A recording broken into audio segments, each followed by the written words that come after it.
Welcome to the Destiny Keys, Life Purpose Astrology with Ahimsa Grace, astrology teacher and spiritual space holder.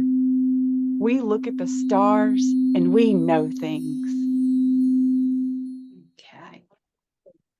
So welcome to Leo season, 28 days of finding your raw, being seen, being heard, shining, performing, luxuriating, embodying your inner diva. Whenever I think of Leo energy, I think of Beyonce when she went through the phase of having this huge mane on stage. So I'm so excited to dive in. Today I am joined by the beautiful Angela Teal. Angela is a personal trainer, a human design practitioner, and a fellow astrologer who's so close to my heart. Hi, Angela. How are you today? Hello, Ahimsa. I'm honored to be here and super excited to dive into what all the fun things we're going to talk about today. Me too. Me too. So, before we go into Cancer season and reflect on the month that is coming to a close now, I thought I would be doing us an injustice if we didn't talk about a certain event that went down in Pennsylvania yesterday. You were actually in Pennsylvania. Um, So it's part of the presidential, what do you call it over there? Rally campaign. A presidential rally. Something big happened, as we all know by now. Um, and what's very interesting is that we have two planets that are coming together in the sky. There are currently two or 1 degree apart. We've got Uranus and we've got Mars. And when you put Uranus and Mars together as a sort of personal perspective, it can mean that we are breaking through barriers in our rebellious way. If you look at it from a global perspective, what it can mean is sudden violent change. And something sudden and violent did indeed happen yesterday. What are your thoughts on Uranus conjunct Mars before we consider where it appears on his birth chart as a transit?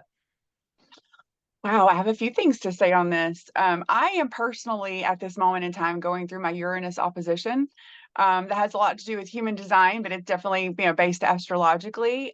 So taking a look at my own where on in my own life and how this rebellious nature of me is started to not started to it's kind of come to a head at this point in my life. So I've been taking a look at where I want my authenticity to land. Um, the places where I've been really quiet about some things.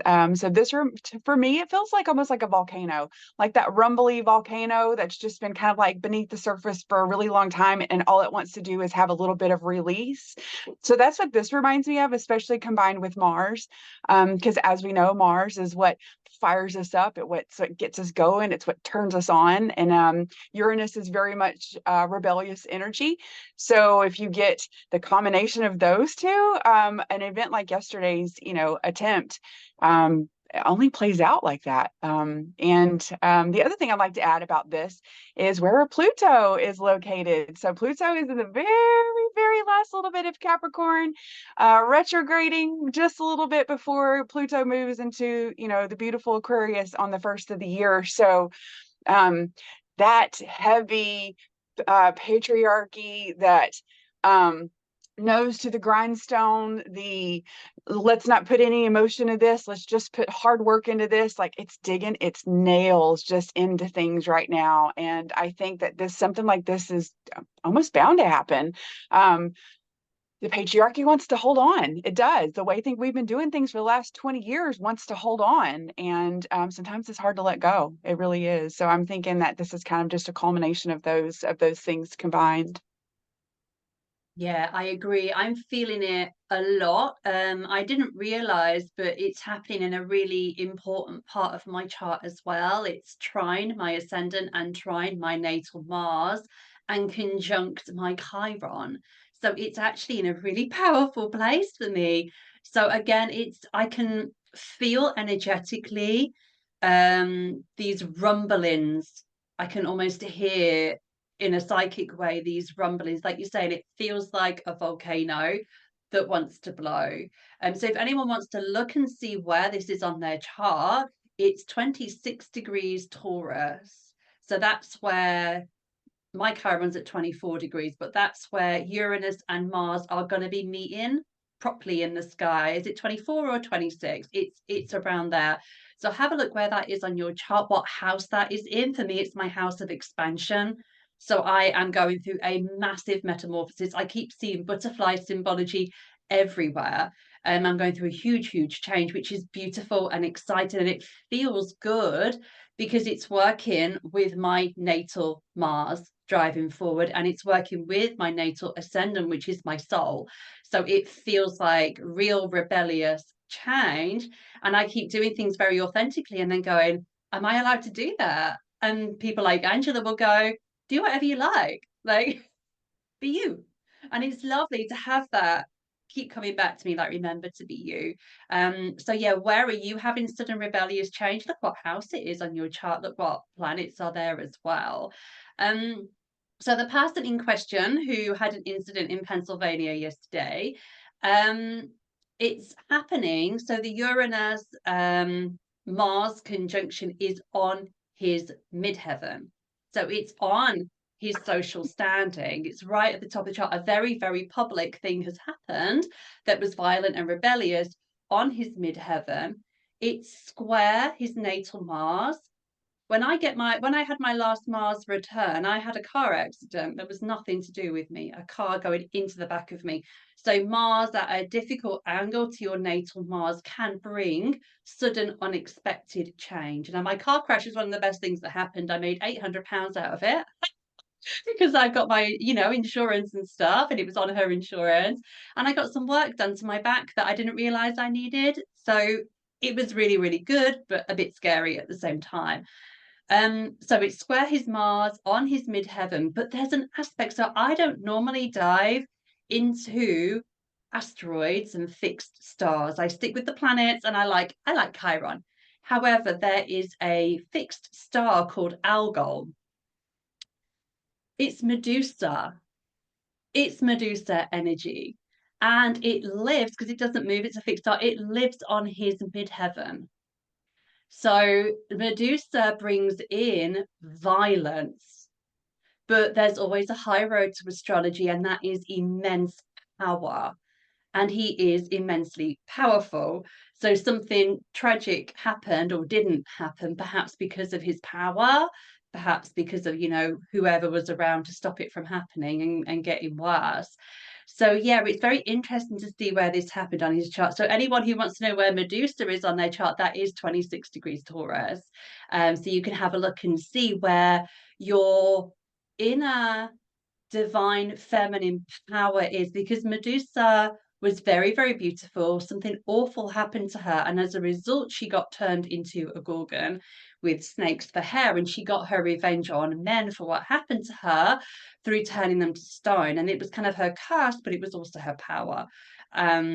And then she had her head chopped off, and they used her as a weapon, which is just awful. I mean, it's Greek mythology, but she was extremely powerful. Even after she died, that metamorphosis took her into an equally powerful place. So that's a really powerful part of your chart. Don't let anyone ever tell you that a part of your chart is scary. Like, starting to look at the Algol placement, I was like, oh my God, it's all like fear mongering. What's the bright side of this? It's your power. It's your power. So yeah, that's worth investigating. And yeah, so interested that it happened on his midheaven square his natal Mars. That's crazy.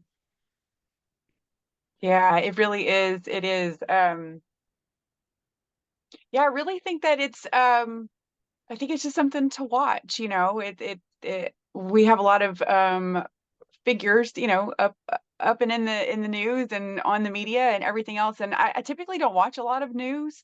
But when a big event like this happens, and you're an astrologer, you can't help but start pulling the charts. So I was actually sitting at an event last night. I was attempting to put in the chart of the time of when it happened. I believe it was 6:12 p.m. last night. And I was like, but then the performance that I was there to watch started. I was like, okay, I need to put my phone away. So I still haven't looked at the chart for, the actual event.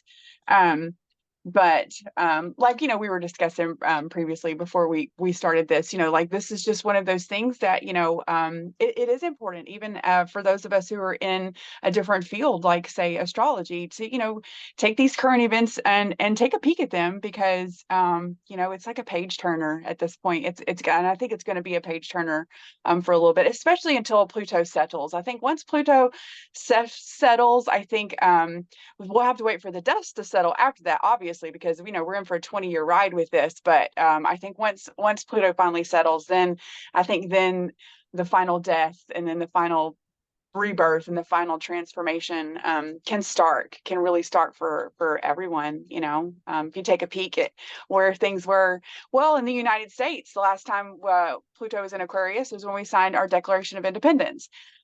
Which is hilarious considering I'm in Pennsylvania and you're in the UK. So like, look at us, 250 years later, we're like working closely together. So I just love it. I mean, if this isn't coming full circle, I don't know it is. I absolutely agree. I love that's the first thing I did when I heard, apart from I looked at the newspaper reports and I was like, oh, what time was it? I pulled up the chart for it as well. And then I realized what was happening transit wise on his chart and sort of put that to one side and looked at the transits. But I do have the chart for it. And it is so interesting as an astrologer to look at people's natal charts, people you like, people you don't like, events that have happened. You can learn so much from it. And see how things affect us astrologically. Because as I always say, astrology is experiential. You have to experience to really get all the nuances of it, like over and over again. And yeah, yesterday is a really good example of that.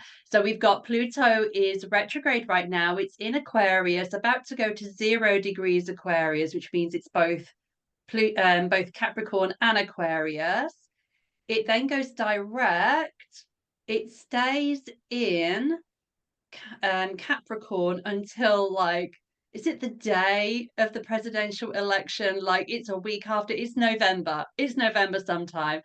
And then it stays at 0 degrees Aquarius until the 31st of December. So on the 1st of January 2025, we are done with Pluto in Capricorn for another 260 odd years. Like we're done with it, and we can really be in that Aquarius energy. And Pluto in Aquarius is, humanitarianism, it's technology, it's astrology, it's astronomy, it's reaching for the stars, it's accepting ourselves as the unique multifaceted beings that we are. It's gorgeous. It's really really gorgeous, and it's bringing that change within us. But we really need to be done with this patriarchal stuff. I always say patriarchal wrong, patriarchal stuff before we move into 2025. And I feel like next year is going to be really, really exciting. I've been seeing a lot happening with alternative communities. That feels very Aquarius as well, sort of geometrically designed for optimal energy flow and healing, people coming together and gathering herbs and growing food and using sound baths and all sorts. It's gorgeous, and it really feels like Aquarius community energy. So let's have a look at the season that we've just gone through. Now we've put the world to rights. So we just getting to the end of Cancer season. Cancer season has been really, really powerful. A lot of people have been saying, what the hell is going on as a mother, or as a sort of inner child work coming up, or with my own mother? It's been this nurturer energy mishmash. And I've been helping a lot of people with inner child work during this time. This has been the Sirius Stargate portal. It is helping us learn to nurture ourselves. It's learning to understand our own mothers. It's learning to nurture the people around us. It's very much like, yeah, that mother nurturer energy. And we are coming out of it now. As this podcast goes live, I think it's the last day, and it's really like flowed away now. It's the very, very last day. But the peak of it was very intense. I had not a huge detox, but a detox, as I generally do at the peak of portals and Mercury retrogrades.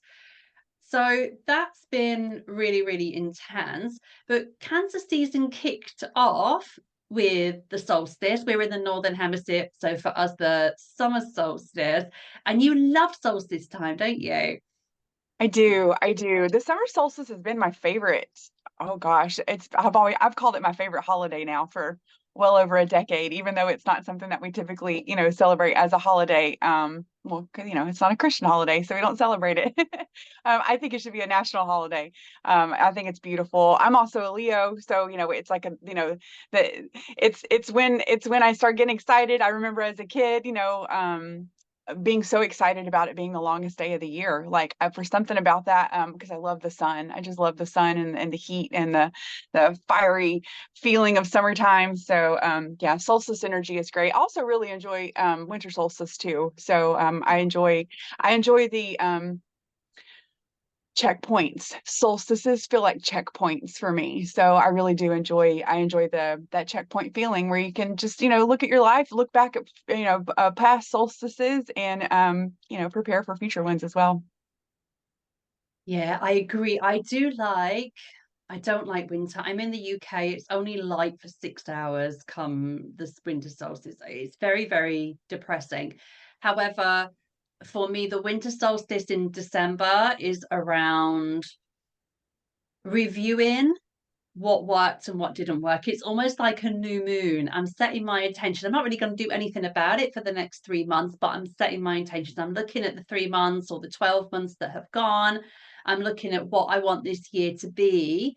And then when it comes to the spring equinox, when the sun moves into Aries, I have processed everything, got my ducks in a row, done what inner work I needed so that as soon as the sun goes into Aries, I have everything I need to do 3 months of powering forward. Let's go.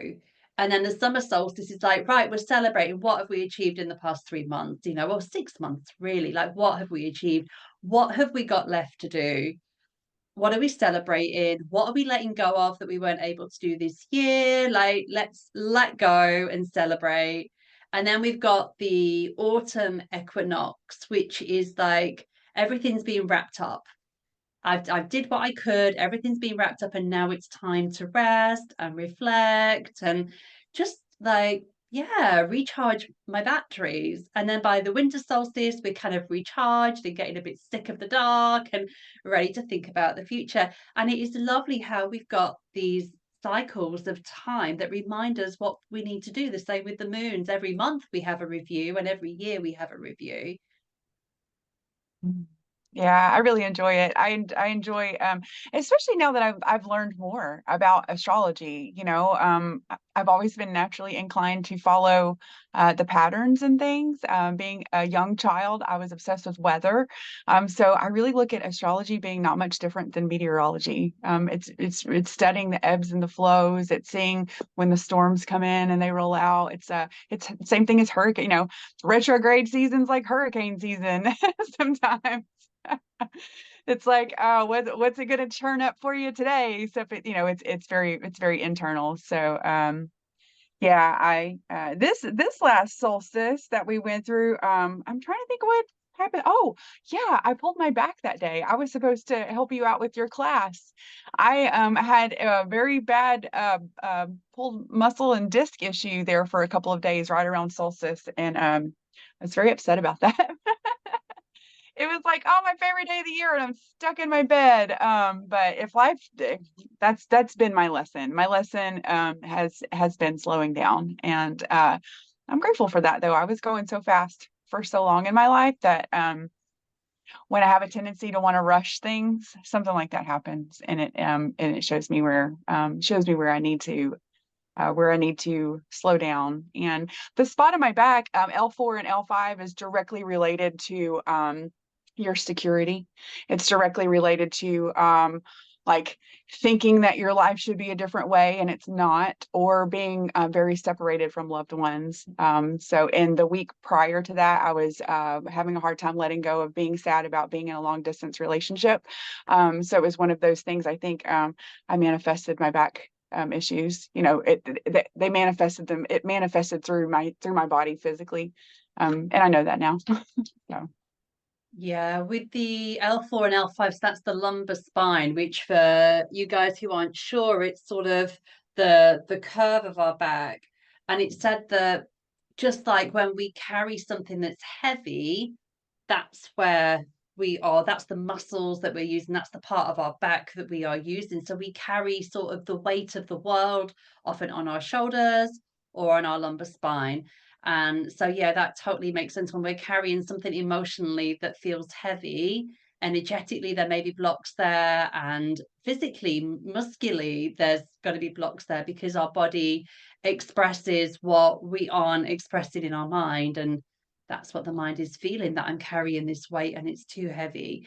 It's interesting how you were talking about that with it being sort of the solstice is the beginning of Cancer season, and Cancer season is 28 days of mother energy, of self care, of nurturing, of loving ourselves. It's around the mother wound, which can be related also to the father wound because it takes us back to the home. So, what that has meant for me, and what I think it means for a lot of people, women, maybe more than men, I don't know. I generally work with women. But as women, we want to have this spiritual business and express our soul. And we are living in this patriarchal world where we feel like we have to work really hard and make money quickly. Maybe we have to make the money quickly because we're the main earner, or we need to make up that deficit to pay the bills, or our partner is going to go, it's been a year and you're only making 5 grand a year. Like, how long are you going to do this? Is it a hobby or a job? And then we put that pressure on ourselves to work harder, push ourselves harder, and then we break because we're pushing too hard. And it really feels like every time Cancer season comes around, especially because the Stargate portal with Sirius is always in Cancer season, it's showing us where we aren't taking enough breaks, where we aren't taking the self-care. So we did an in-person immersion, a group of us, on, it was pretty, was it the opening of the Stargate portal? I think it Yeah, June was. the 29th. Mm-hmm. Yeah, you guys saw lights in the sky that night. That was the opening of the portal. And we did a in-person immersion. But the night before, one of the ladies who was helping organize it took us to a spa, steam room, sauna, pool, jacuzzi jets. And that's the way to do it. It doesn't have to be a spa, if that's too far away or too much out of pocket, but giving yourself those rest times, giving yourself that self-care time, having that massage, giving yourself that lie-in, making yourself a nice big bowl of nice cream on a Sunday and taking the day off, like whatever it is to you, like nurturing that part of yourself so that you can work hard. So you've got periods of rest and you've got periods of work.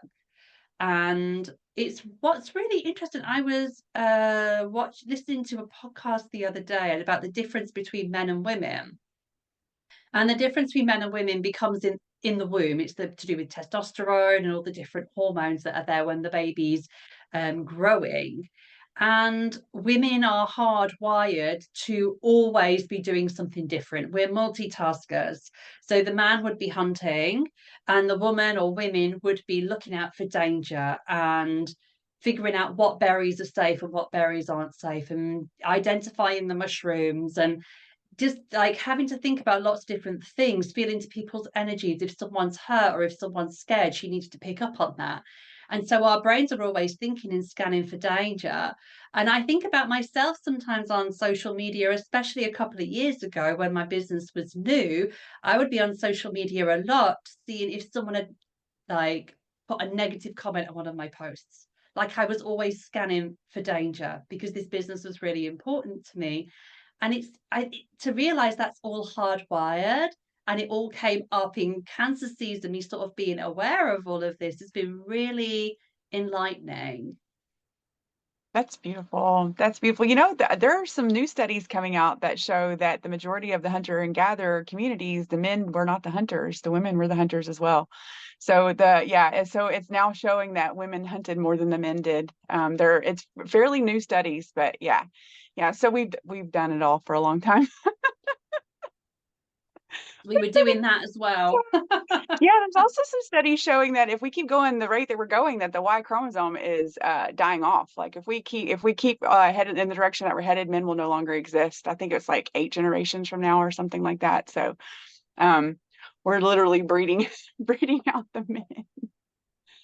Oh, so Wow. yeah, it's I've read some pretty interesting articles on that. I've got, well, as far as Cancer is concerned, I've got Mercury, Mars, and my moon is in Cancer, and I've had a really big release this time.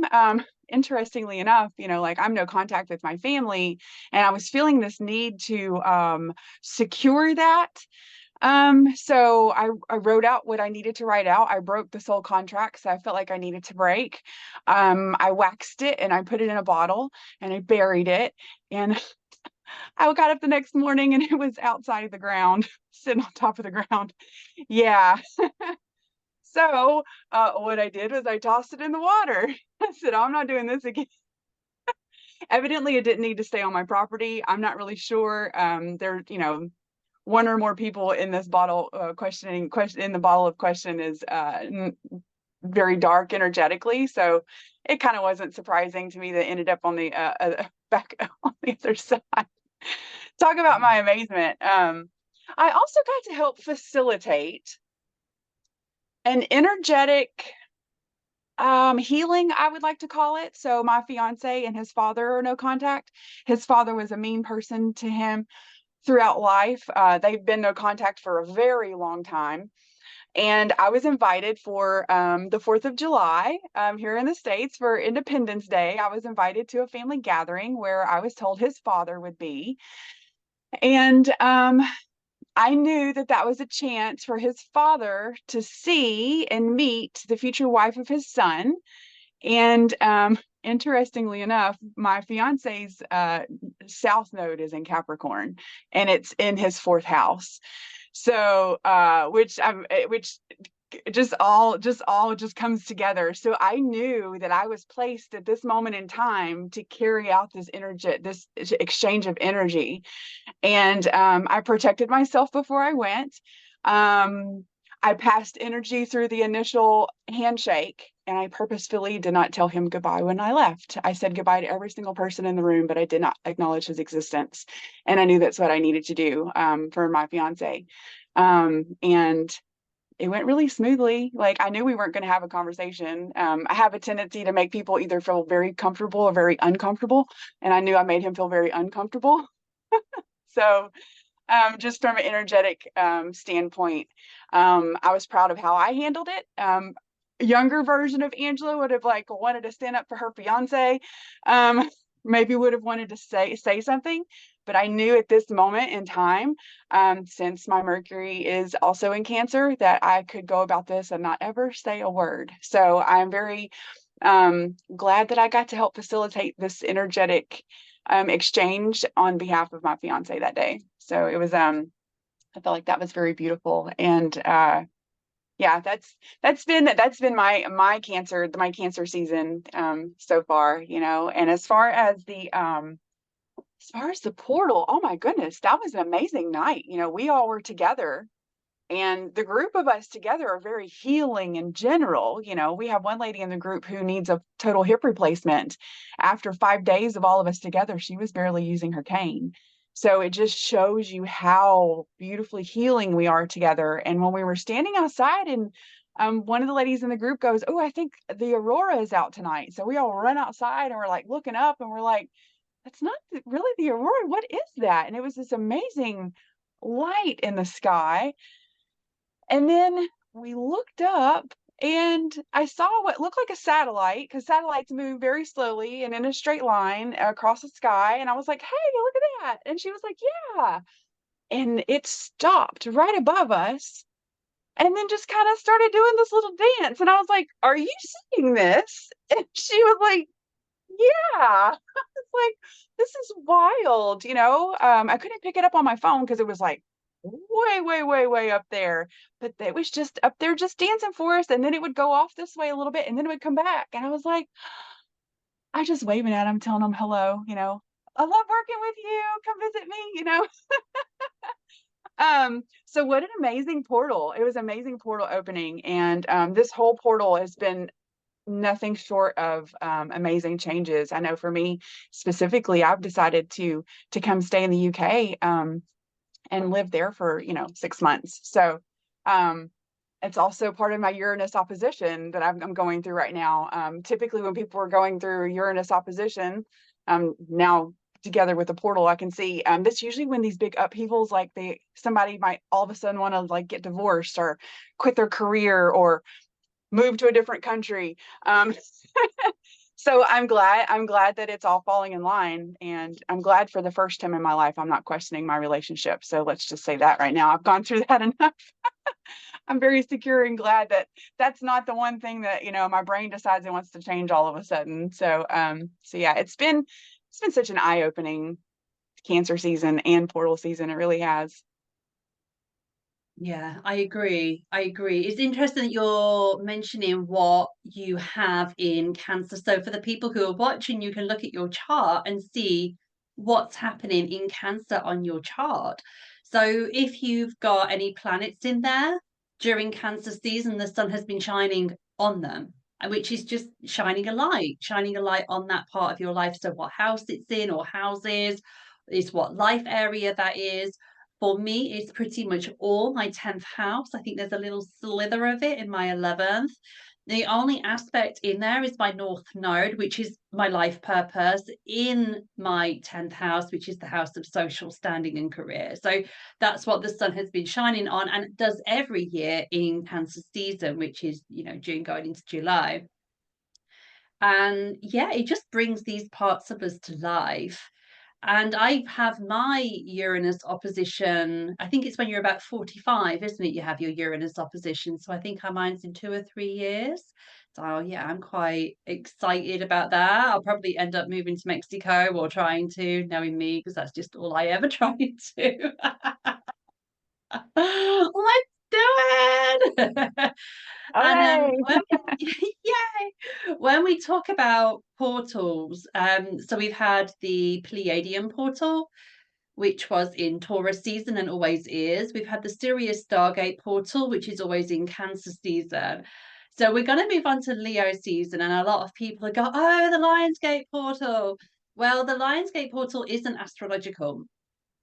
It is, people will say there's some astrological updates, aspects to do with Orion and something else.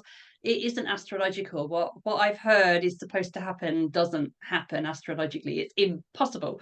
So the Lionsgate portal is something that's a relatively recent phenomena in the 5 or 6 years recently. And it's basically numerology. It's the 8th of the 8th. Nothing astrologically ever happens on exactly the same date every year. So it'd be very interesting to see when the Pleiadian portal opened, we had the Northern Lights. When the Sirius Stargate opened, we had the solar storms, the geostorms, and a UFO flying above our heads.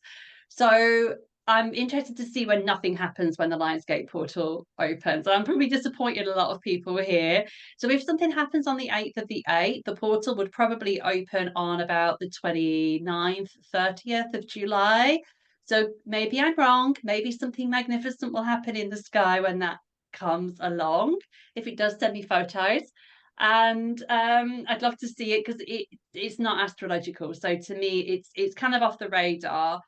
So Leo season, Leo is the lion. So Leo is being seen, being heard, shining bright.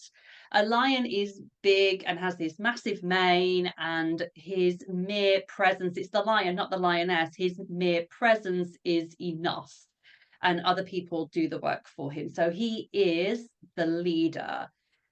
So that's the energy. That's the energy that the sun will be shining on in Leo season. It's the energy that we may all be embodying. And it feels really good because in Cancer season, we are taking better care of ourselves. We're letting go of overwork. And now in Leo season, we are ready to stand in our power and say, right, let's go. Let's go. Let's do this. I'm going to lead this. I'm going to be this big presence. Leo in my chart is, you can look again at home. So Leo in my chart is all the 11th house. So I'm a leader of community. It's as simple as that. And my moon is in Leo.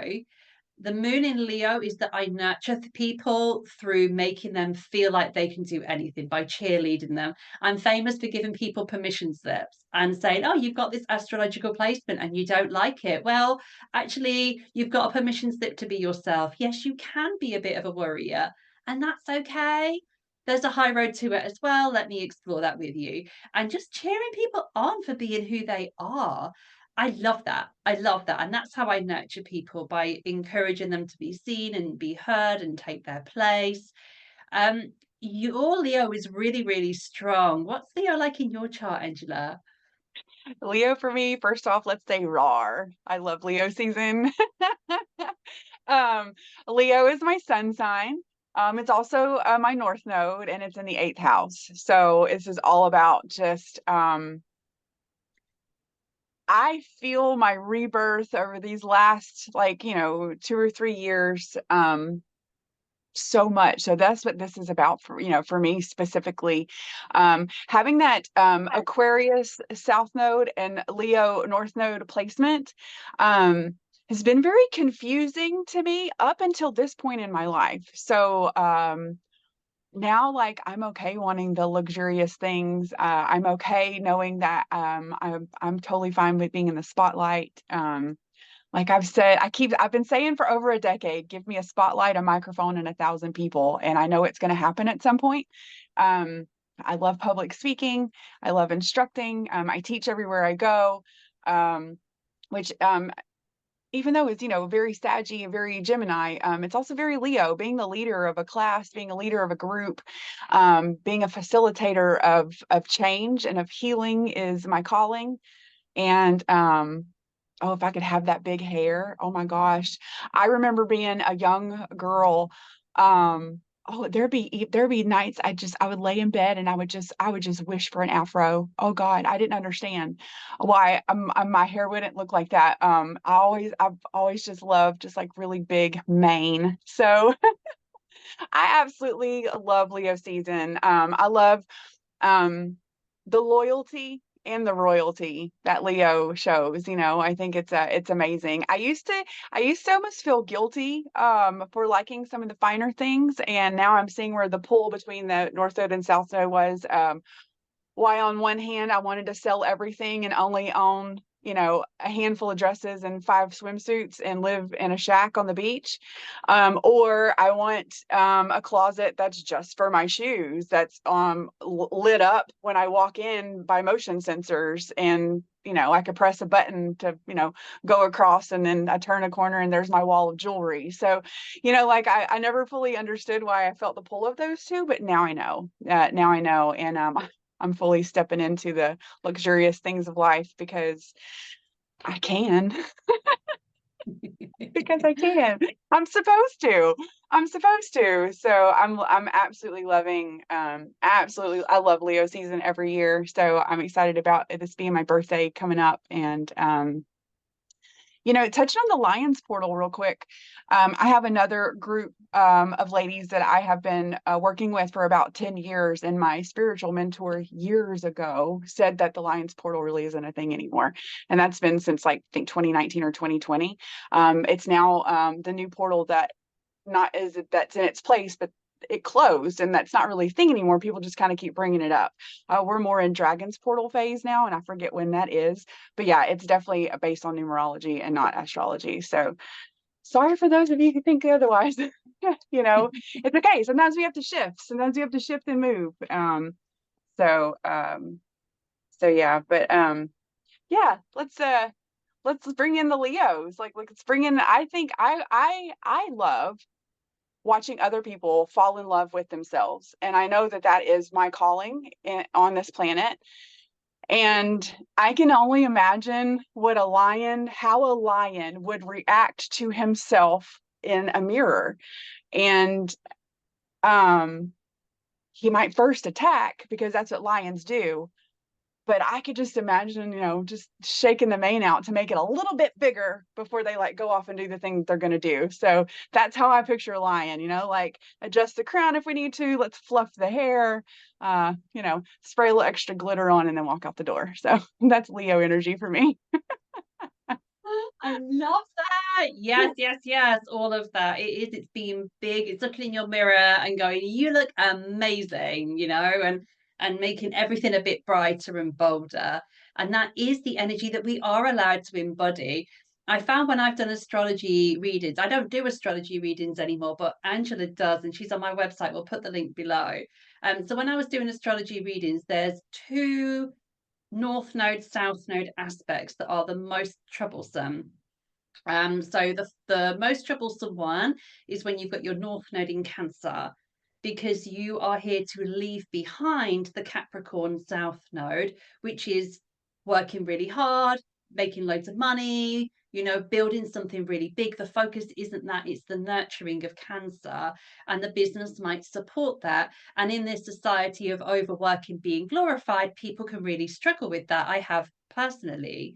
The second one that's really hard is the Leo North Node, Aquarius South Node, because you feel like you should be here to be in the trenches and be with the underdog, be the underdog. You don't want to have more than anybody else. You want to be, I don't want to say communism, but it kind of is that energy of everyone should be equal, everyone should have enough, and we shouldn't indulge ourselves. And someone with the Aquarius South Node is here to embody the Leo North Node, where we feel the pain of the world and we understand the suffering. And it's not fair that it's different. Like some people have less and some people have more. And then we take our place as a leader to bring about more justice and more fairness from a leader's perspective, which is almost an oxymoron. It's difficult to get your head around. And so a lot of people with an Aquarius South Node will try so hard to stay in their South Node, and life will not let them, and it will keep fighting them. So when you finally surrender and say, okay, I'm going to embody my Leo and have a sprinkling of Aquarius, that's when you're going to be in your power. So people, feel free to have a look at your true node, your north node, what sign that is in, is the energy that you are here to embody in this lifetime. So let's do it. Let's do that and become our most powerful self. So we've got a couple of retrogrades in that are beginning in Leo season. We've got Chiron retrograde and Mercury retrograde. So Chiron is the wounded healer. Retrograde energy is when we take the energy of the planet and we don't embody it so much on the external. We're more having a review and making inner changes. So things that we try and do on the outside, maybe slowed down or sabotage, we sabotage ourselves.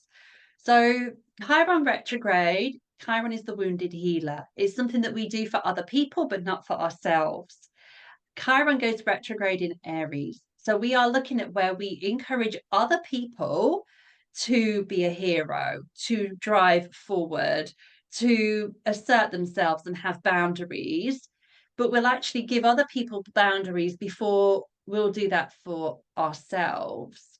So have a little think about how that manifests for you, because the gift of this is that we can review it and start to see where we can encourage other people to do it, so I can encourage myself to do it. What do I advise other people to do? I can practice that myself. So it's a little bit of a review. I've got all the dates on my calendar for the retrogrades, and I can't see when the Chiron retrograde ends, but I think it's right at the end of the year. I think it's late December. So we've got plenty of time for this review. And then when the new year comes around, it's time to start asserting ourselves, putting boundaries down. We will have had a little bit of practice. But then the one that everyone talks about and everyone gets excited about is the Mercury retrograde. So Mercury goes retrograde on the 5th of August. Get that in your diaries.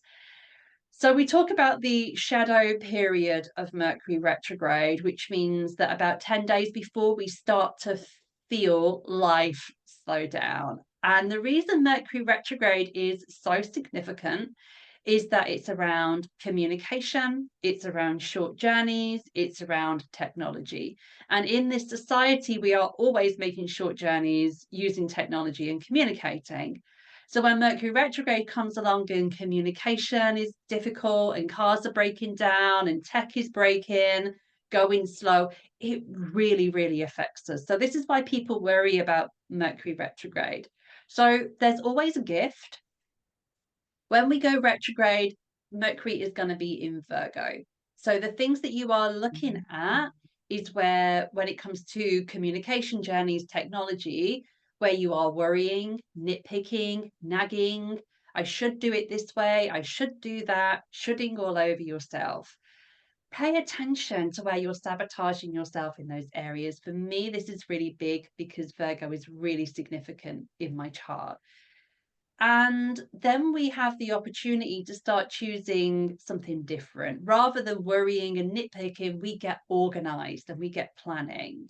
We adapt, we plan, and then we trust our ability to adapt. We trust our strength and ourselves. And also embodying the witch. It's witch energy, it's healer energy, it's physical healing, herbs and teas and tarot and bandages on wounds, rolling up our sleeves and clearing up the sick. Like it's real healer energy. Doing coffee enemas, that's Virgo energy also. I'm obsessed. So that's what people can watch out for during the Mercury retrograde. Just kind of be aware of them as you live your life. Things will become clear, and the retrograde lasts for about 3 weeks, plus the shadow either side. So, how do you think, Angela, this retrograde might influence your life? Oh, wow. Well, I have a few things. My Chiron is in Taurus, and so my fiance and I are long distance. He's in Germany, and twice a year we get about a month together. And for the last few years, we have had a lot of Mercury retrogrades where we are on vacation together. So I'll touch on that here in just a minute. Um, but for Chiron, we are going to be together, the Chiron retrograde, and our Chiron is basically almost in the same spot. It's very close to each other in Taurus, um, and we it's interesting to see how we are on vacation because he has 5 sons, so it's a lot of people. So with this Taurus energy, I have to make sure that I am feeding myself like I'm feeding him and his boys. I have to make sure that I'm comforting myself as much as I'm comforting him and his boys. So that's going to be my lesson this time. I've also struggled with eating disorders throughout my whole entire life. Um, and sometimes it's a bit triggering when we're all together. So I have to be mindful of that. I'm a lot stronger this year than I think I've been probably ever in my adult life at this point. So that's gonna be my Chiron lesson, as usual, as per usual. We're on vacation. This Mercury retrograde is very interesting. He is Virgo over Virgo over Virgo. Like it's his dispositor, it's his ruler. He's extremely Virgo. So Mercury in retrograde for us generally works out well. I typically like Mercury retrogrades, because I try to see what the lesson is versus like why am I being pulled back. I have tech issues. It doesn't matter if it's Mercury retrograde. This girl's got tech issues. I affect electronics a lot. So like I never really have a smooth time when it comes to technology. So Mercury retrograde is just no different for me when it comes to that. But I will say that since we also have another retrograde, the Neptune retrograde, my Neptune is quincunx my Mercury.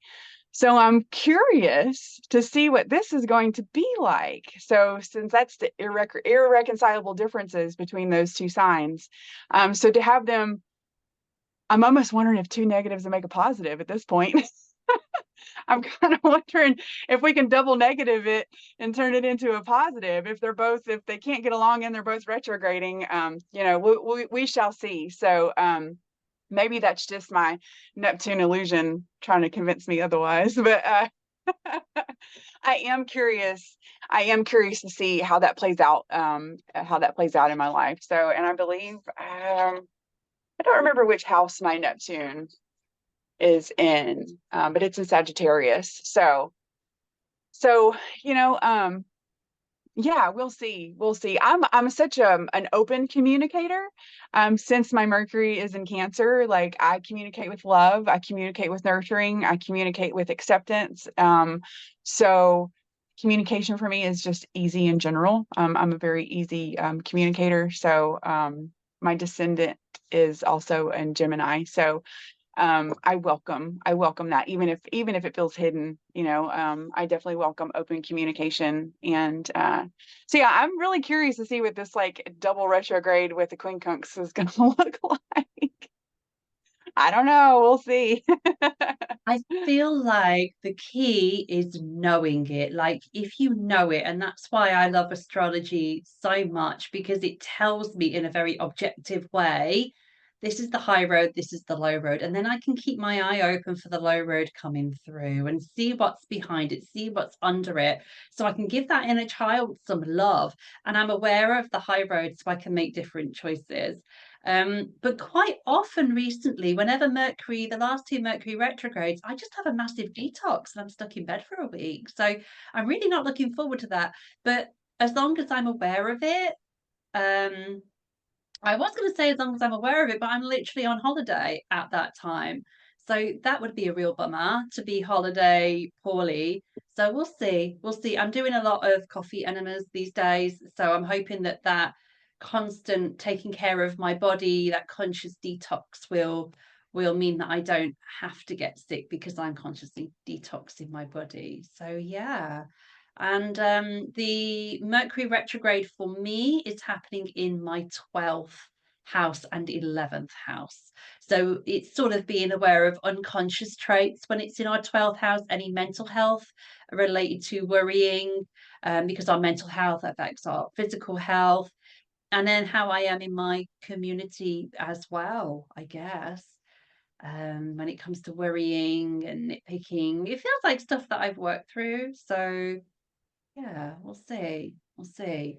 So we will finish with a little bit of insight on the new moon and the full moon of Leo season. So the we are uploading this on Tuesday, the 16th of July. So there is a full moon coming up at the weekend, but that's still Cancer season.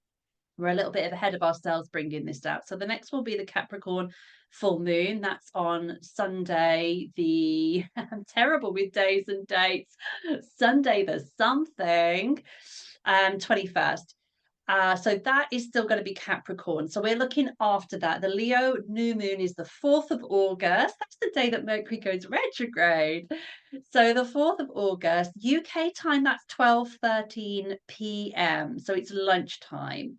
So really, if you want to be marking it on the evening closest, whether you're in the US or the UK, it's probably going to be the night of the 3rd of August. So new moons are about setting intentions. Leo is about leadership, shining, and being heard. So this is what we are setting intentions around. So I thought what a really nice way to see that in would be to have a fire ritual because Leo is a fire sign. So you could light a candle or have a fire in your garden, obviously safely. Create a vision board. Like you can do this on Canva on your phone if you want. So create a vision board of people who inspire you to shine.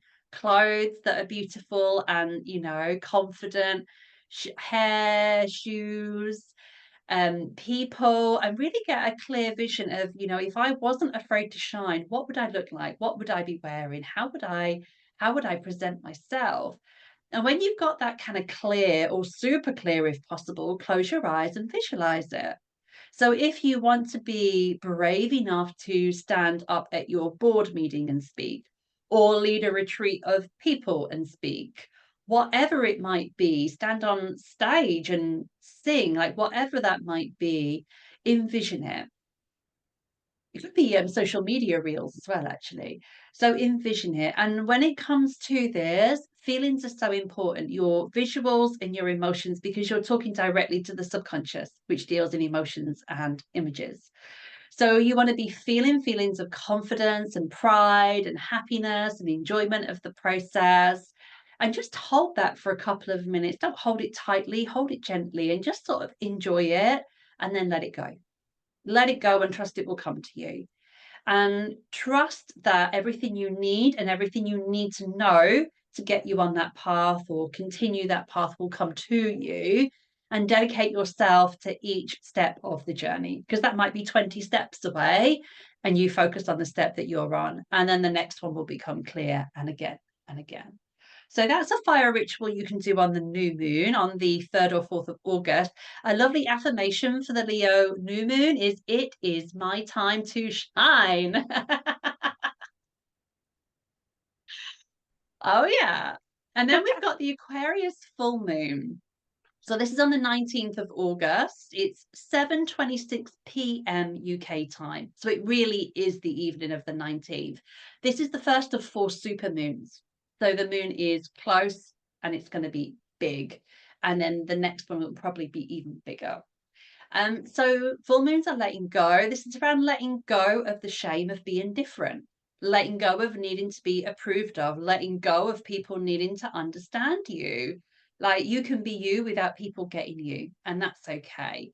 So Aquarius is air, not water, as you would expect, and Leo is fire. So you could have an air and fire ritual. So again, you can light a fire or a candle outside. You could even wear some of your Leo clothes, something that's really, really brave, low cut, revealing, or bright and spangly, like whatever feels really good. Like, get your jewelry on, embody that energy of I am shining. And then what you can do, so that's the fire part of the ritual, is the candle or the fire. The air. So if you write 2 columns on a piece of paper, and on the left hand side, write what you are letting go of. That is around the shame of being different or needing to be approved of. So you could write down that you release insecurity, I released self-doubt, I released my inner critic, I released my need to be accepted, I released fear of being seen. So whatever that might be for you. And then on the right hand side, write what you're going to replace it with. So I released insecurity, and then I embrace self-confidence. I release needing to be accepted. I embrace self-acceptance. I release the inner critic. I embrace the inner friend. And so you've got them there, and then say it out loud. Say it, because that's the air. That's getting it out there. We manifest through our words. Then tear it down the middle and safely burn what you are releasing, and keep what you are embracing. Put it in a safe place. Keep that safe. And a nice mantra for the full moon is, I release the need to be accepted by everyone. Like, what makes us think that everyone's going to accept us and love us exactly as we are? It's impossible. We can't be ourselves and everyone like us. We have to pretend and wear masks, and we're so done with that. So there's your rituals for the new moon and your dates for the new moon and the full moon. How does that feel for you, Angela?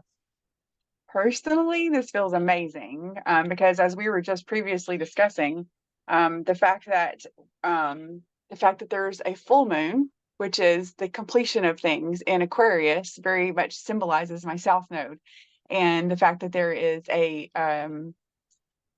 excuse me, a new moon coming in Aquarius. Is that your That's it. New moon's in No, we are. Leo, and Yeah, the then new the moon full is in moon in Leo. Yeah. Aquarius. So Yeah. so the new moon having in Leo is, so I mean, that symbolizes my North Node. So it's kind of like, this is me stepping out and stepping into my power and stepping into an influencer role and a leadership role. Um, and one step closer to being on that stage with, a microphone and 1,000 people.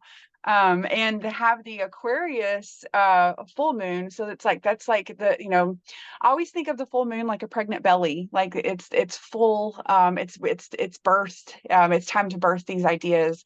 So I think that that's it's very special for that to be an Aquarius for me, because I don't want to turn my back completely on the Aquarian energy, because we need to take a look at that to know where we want to go.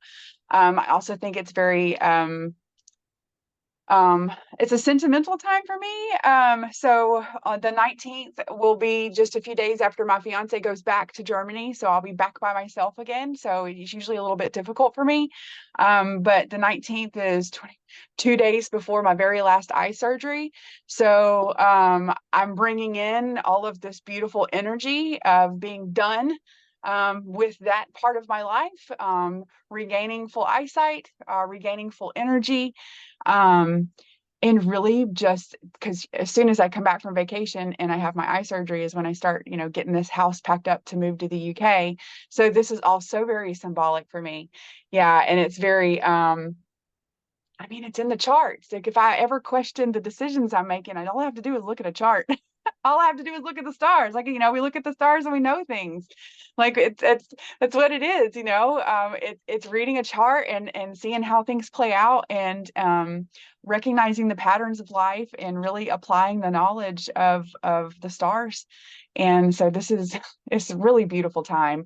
There's been a few times in my life over the last few years, even previous like before learning with you, there's been times when I would study an astrology chart and I would make a very big decision on a really big life change according to what the chart was saying, and it's never failed me.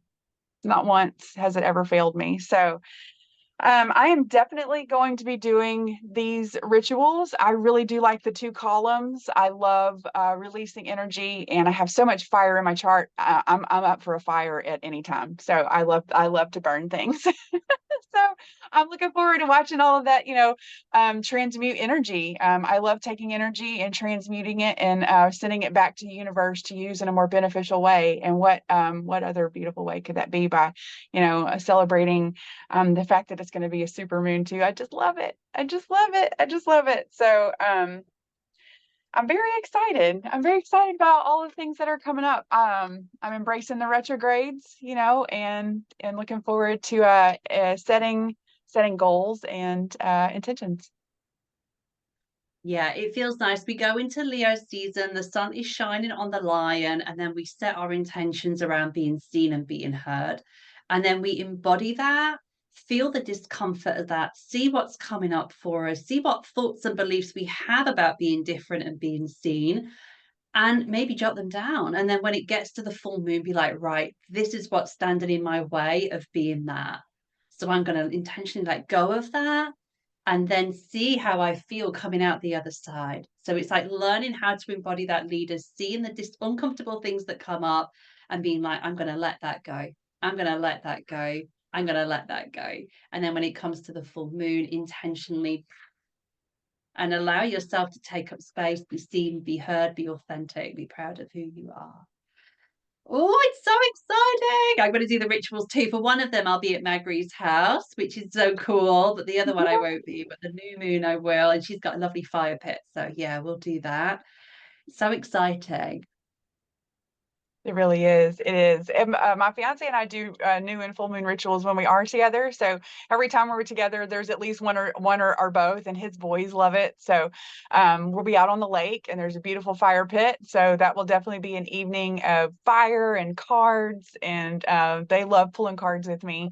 And we all love gathering stuff. As a kid, I was, making potions and throwing stuff and making mud pies and I was very witchy, even as a very small child. So they're the same. So we, always, there's one other firebug, that's what I call him in the group. And we usually get a really good fire going. And then the boys just bring fun things that they find out in the forest. And we all just toss it in there and we literally dance around the fire together. So, I'm very excited to have my heart and my hearth very full during the next, few weeks, because it's time. So I'm very excited just to celebrate. Very excited to celebrate. Before we started, I thought I'm going to finish with an oracle card. And then I forgot until you mentioned cards. So I've just pulled out, I've got these lovely oracle cards, and I've just pulled one for all of us. So this is the Commander Ashtar call to I work with action. Ashtar. Yeah, he's Pleiadian, isn't he? Yeah, yeah. Hi, I work with him. Oh, that's amazing. So he's come up, and the Oh, card says, take charge, lead by example and walk your talk. And that feels so Leo. So take the gifts from Cancer season of self-care, taking care of those around you, and finding that balance between work and nurturing. And now take charge, lead by example, walk your talk, and find a comfort in being your authentic self and enjoyment in expressing that. I pulled to him in one of my lives the other day, and everyone said how handsome and dashing he was. Very, oh, that's so beautiful. So beautiful. Yeah. So I say like, what do they say? Showing up with bells on. Yeah, put some bells on. Put something on that calls attention to you when you go into public. I think most of us try to especially after 2020 when we all got very used to nobody looking or recognizing us. I say put on a bright color, you know. Put on shorts. If you never wear shorts, wear them. I don't care how old you are. It's the youngest you'll ever be. Put on shorts. That's what I tell my clients. This is the youngest you're ever going to be. Better wear them now. Put on your shorts, make your hair extra big. Try some new makeup colors, literally put bells on, something that makes, noise when you walk through. Smile at people. This Leo season is a chance to like smile at people, show them your teeth. That's what lions do. Let's start showing people our teeth, but in a kind and loving way. So I think it's beautiful and I'm excited. Beautiful. Thank you for joining me today, Angela. It's been so nice to talk about the stars with you. So I'll be back in 2 weeks with a beautiful guest, and 2 weeks after that to review Leo season and to look forward to Virgo season. So feel free to comment, come back and let us know how you enjoy your full and new moon rituals in Leo season. And I will see you again in 2 weeks. Thanks, Angela. Thank you. Thank you for having me. This has been the Destiny Keys Life Purpose Astrology with Ahimsa Grace.